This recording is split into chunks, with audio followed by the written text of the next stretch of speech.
Electric field और area vector के बीच का एंगल डिसाइड करके हमें सिंपल फॉर्मूले में पुटअप करना है, उससे हमारे पास क्या हो जाएगा, सॉल्यूशन आ जाएगा। सबसे पहले हमारे पास स्ट्रेटेजी रहेगी इलेक्ट्रिक फील्ड की डायरेक्शन फाइंड आउट करना, एरिया को डिसाइड करना, और फर्स्ट पॉइंट पर इलेक्ट्रिक फील्ड है, सेकंड में हमें पहले इलेक्ट्रिक फील्ड की डायरेक्शन डिसाइड करनी है। इलेक्ट्रिक फील्ड हमारे पास फिर एक्स एक्सिस के अलोंग आ रहा है। इसी तरह से हमारे पास DAL यानी कि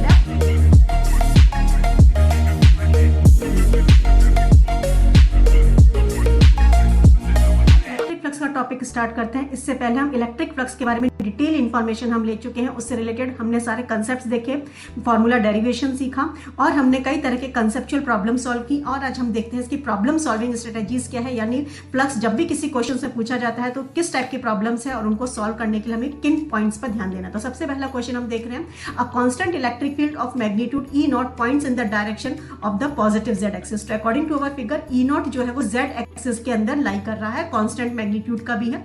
हमको फाइंड आउट क्या करना है, what is the electric flux through a rectangle with sides A and B which is lying in the XY plane. यानी हमारे पास एक एरिया दे रखा है, प्लानर एरिया है जिसकी डायमेंशंस AB है, जो कि XY प्लेन के अंदर लाई कर रहा है। This is lying in the XY plane.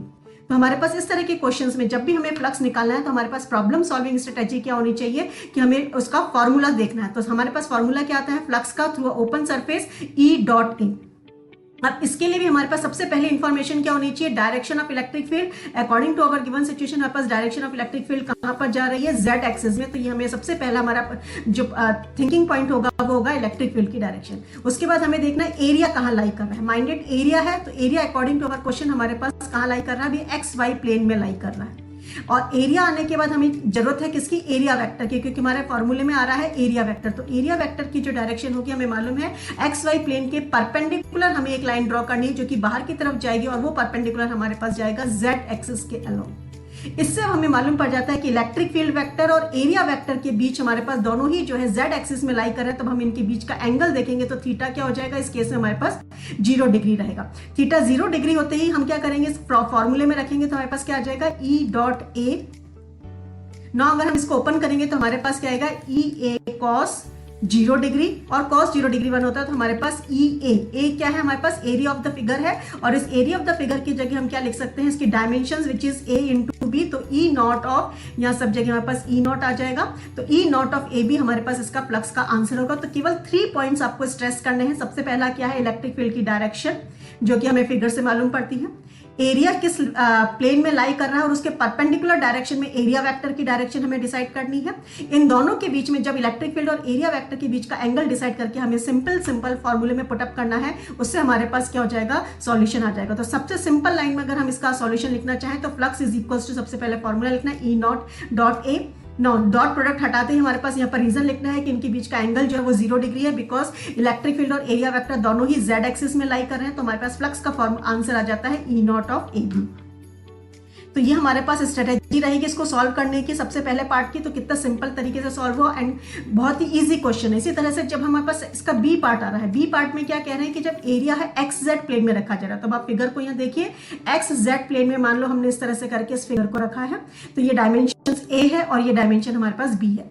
Now XZ plane में अगेन वही स्ट्रेटेजी हम यूज करेंगे सेकंड फिगर को, सेकंड प्रॉब्लम को सॉल्व करने के लिए भी। तो फॉर्मूला हमारे पास वही रहेगा। अब इसमें हमें डायरेक्शन डिसाइड करनी है। तो E0 जो कि कांस्टेंट इन मैग्नीट्यूड है, तो सेकंड पार्ट के लिए भी वो कहां लाई कर रहा है, Z एक्सिस के अलोंग, उसको हम शो करेंगे। सेकंड हमारे पास एरिया, सेकंड पॉइंट हमारे पास क्या आएगा, एरिया अब हमारे पास कहां लाई कर रहा है, अकॉर्डिंग टू अवर क्वेश्चन ये है अब हमारे पास XZ प्लेन के अंदर।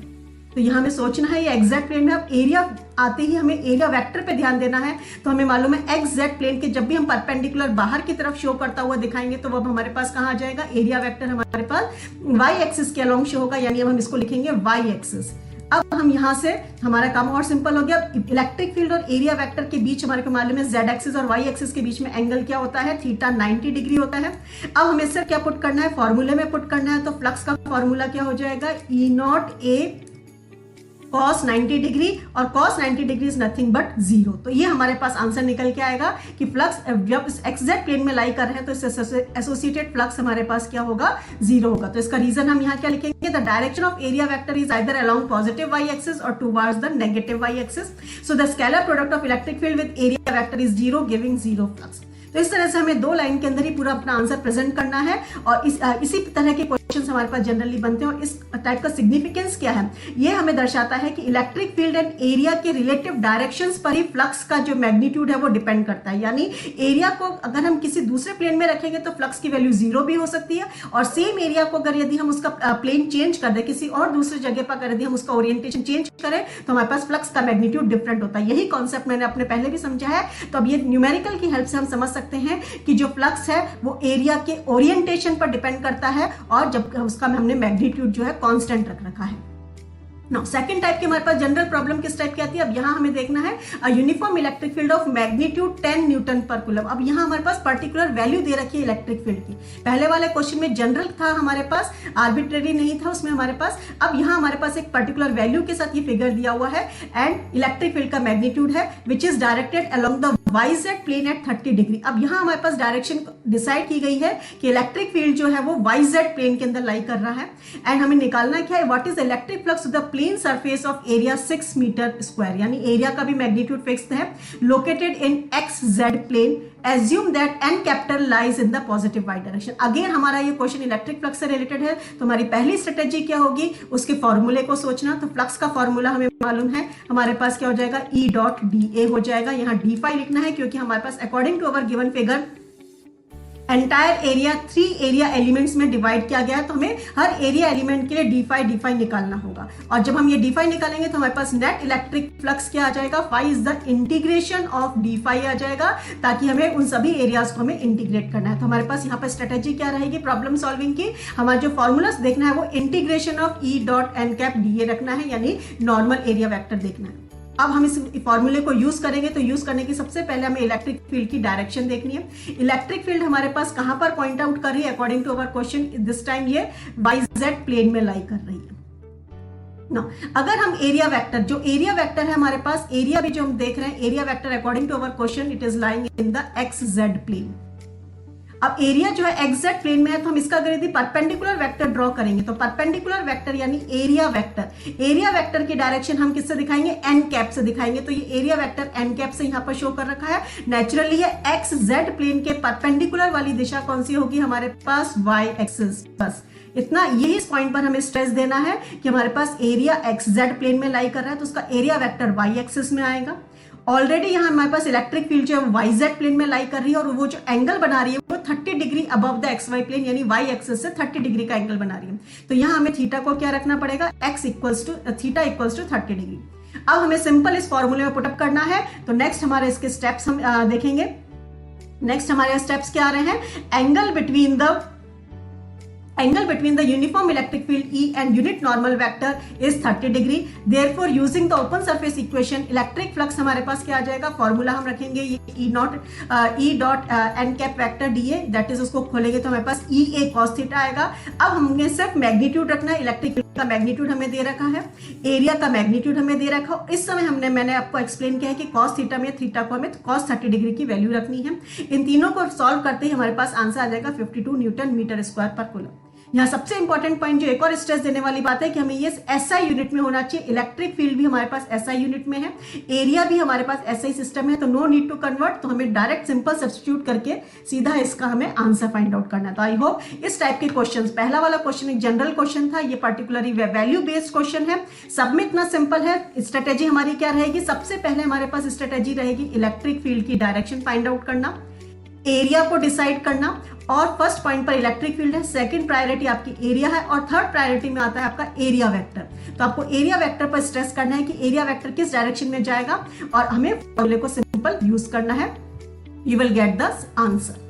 नाउ सिमिलरली एक हमारे पास बहुत ही सिंपल सा क्वेश्चन है, flux through a cubical surface. इसको हम अंडरस्टैंड करते हैं कि what will be the flux through a cubical surface. आपको ये क्यूब दिख रहा है, वी नो दैट क्यूब के पास 6 फेसेस होते हैं, और यहाँ हमारे पास इलेक्ट्रिक फील्ड है स्पेस के अंदर जो कि एक्स एक्सिस के अलोंग जा रही है। अगेन हमें वही स्ट्रेस देना है डायरेक्शन पर। इलेक्ट्रिक फील्ड की डायरेक्शन हमारे पास क्या हम डिसाइड करेंगे, एक्स एक्सिस डिसाइड करेंगे। नाउ इस पूरे क्यूब को हम देख रहे हैं कि एक तरह का ये क्लोज्ड सरफेस है। तो पहले भी मैंने क्लोज सरफेस के लिए बताया है, क्लोज सरफेस को हमें क्या करना होता है, डिफरेंट एरिया एलिमेंट्स में डिवाइड करना होता है। यानी हमें इसके हर फेसेस के लिए 6 फेसेस से मिलकर बनाया, तो हमें हर फेस को अलग अलग तरीके से ट्रीट करना होता है। सबसे पहले हम इसका टॉप एंड बॉटम फेस लेते थे, यानी कि अगर यदि हम देखें टॉप एंड बॉटम फेस के लिए, टॉप एंड बॉटम फेस में हम देखेंगे तो टॉप फेज हमारे पास क्या है, इसका एरिया वेक्टर वाई डायरेक्शन में जाएगा और सिमिलरली बॉटम फेज जो हमारे पास जाएगा वो माइनस वाई एक्सिस के अलोंग जाएगा। टॉप एंड बॉटम फेज में हमने देख लिया, इसका एरिया वेक्टर यहाँ हमारे पास लाई कर रहा है, यहाँ दिखा रहा है DA3 से वाई एक्सिस में जा रहा है और उसका बॉटम फेज जो फोर्थ एरिया दिखा रहा है वो नेगेटिव वाई एक्सिस में जा रहा है। अगेन अब हमारे पास नेक्स्ट स्ट्रेटेजी क्या रहेगी, एरिया वेक्टर हमने एरिया निकाल लिया, एरिया वेक्टर हमने निकाल लिया वाई एक्सिस में, थीटा हमारे पास हो जाएगा 90 डिग्री और हम फॉर्मूले में रखेंगे तो cos 90 हमारे पास क्या आएगा, 0 आएगा। तो हमारे पास पहली सिचुएशन क्या आ जाती है कि यदि हम देख रहे हैं टॉप एंड बॉटम सरफेस के लिए, तो सबसे पहले अगर यदि हम टॉप एंड बॉटम सरफेस से डील करते हैं तो हमें यहाँ रीजन लिखना है, उनका area vector positive and negative Y axis की तरफ लाई कर रहा है। So they are perpendicular faces and hence flux through these will be the 0, क्योंकि इलेक्ट्रिक फील्ड और एरिया वेक्टर के बीच का एंगल 90 डिग्री बनेगा।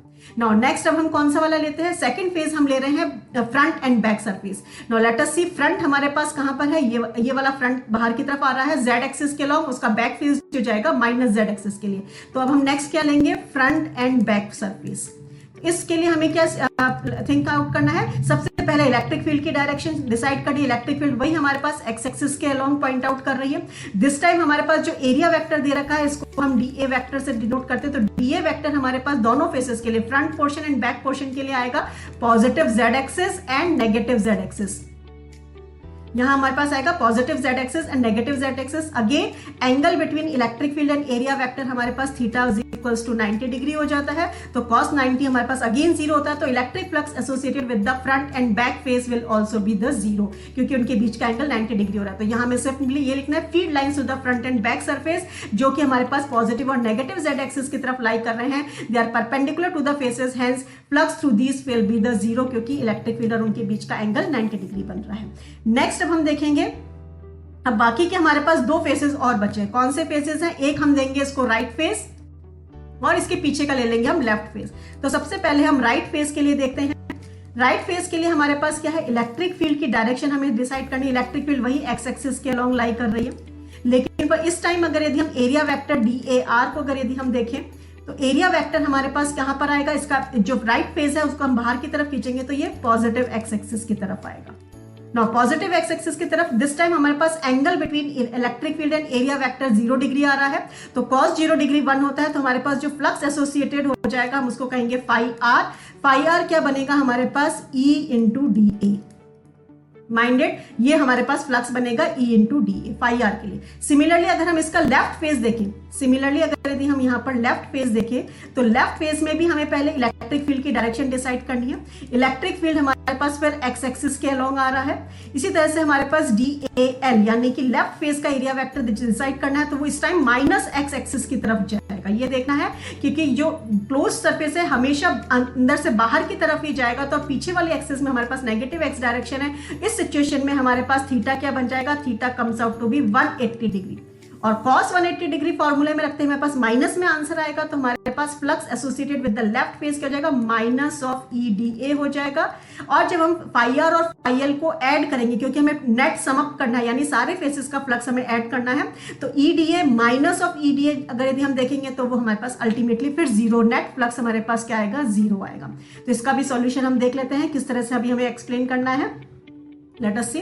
तो field lines passing through right and left surface, that is they are pointing along positive and negative x-axis, जो कि electric field के पैरेलल हैं। तो राइट फेस से एसोसिएटेड फ्लक्स का फॉर्मूला आ जाएगा EL स्क्वायर, जहां L स्क्वायर क्या है, उसकी डायमेंशन एरिया है। इसी तरह से फाई L क्या आ जाएगा, अभी मैंने समझा था माइनस EL स्क्वायर लिख ले या माइनस EA लिख ले, दे आर द सेम। इसको हम क्या लिख सकते हैं, EA भी लिख सकते हैं और इसको हम लिख सकते हैं माइनस ऑफ EA।